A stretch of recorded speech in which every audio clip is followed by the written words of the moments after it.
यस्य स्मरण मात्रेन जन्म संसार बंधनात विमुच्यते नमस्तस्मै विष्णवे प्रभ विष्णवे। लवकरच अधिक महिना सुरू होत आहे। या अधिक महिन्यामध्ये श्रीहरी विष्णूंची कोणती उपासना करावी हे आपण आजच्या व्हिडिओमध्ये पाहणार आहोत। नमस्कार मंडळी, शुभम भवतु या यूट्यूब चॅनलमध्ये आपलं स्वागत आहे। या महिन्यामध्ये केलेली श्रीहरी विष्णूंची सेवा अधिक पटीनं लाभदायक ठरते। अधिकस्य अधिक फलम म्हणजे आपला नोकरी व्यवसाय घरदार सांभाळून जेवढा वेळ भेटेल तेवढा नामस्मरणामध्ये व्यतीत करायचा। या महिन्यामध्ये हरिविजय, नवनाथ भक्तिसार, स्वामी चरित्र सारामृत, गजानन विजय, गुरुचरित्र यांसारख्या पवित्र ग्रंथांचं अवश्य पारायण करावं। तसंच दररोज 21 वेळा सकाळी किंवा संध्याकाळी व्यंकटेश स्तोत्राचं पठण करावं। तसंच विष्णू सहस्त्रनाम किंवा विष्णू सहस्त्रनामावली, सुरुवातीला विष्णू सहस्त्रनाम वाचणं अवघड जातं, तर व्हिडिओ लावून द्यायचा आणि सोबत विष्णू सहस्त्रनामावलीचं पुस्तक गीता प्रेस गोरखपूर किंवा दिंडोरी प्रणीत विष्णू सहस्त्रनामावलीचं पुस्तक भेटतं, ते घ्यायचं। सलग 30 दिवस व्हिडिओ ऐकायचा आणि असं करत करत हळूहळू तुम्हालाही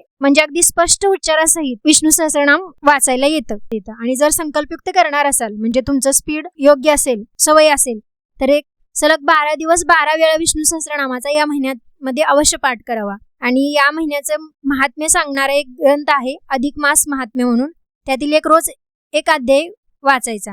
तसंच अभिषेक करताना ओम नमो भगवते वासुदेवाय म्हणजे एक माळ तर होऊन जाते अभिषेक करताना, आणि जमेल तसं मग जास्तीत जास्त कितीही करू शकताय। आणि अजून एक महत्वाचं म्हणजे श्रीहरी विष्णूंना सर्वात आवडती आणि प्रिय म्हणजे तुळशी माता। तर तुळशी पत्र तर आपण वाहतच असतोय। तुळशी महात्म्य म्हणून एक छोटंसं पुस्तक भेटतं, जवळपास धार्मिक ग्रंथांची पुस्तकं जिथं मिळतात तिथून ते आणायचं आणि जास्त वेळ लागत नाही। म्हणजे दररोज ही अधिक मासामध्ये तुम्ही तुळशी महात्म्य वाचू शकताय किंवा गुरुवारी आणि एकादशीला पारायण केलं तरी चालेल। ओम नमो भगवते वासुदेवाय।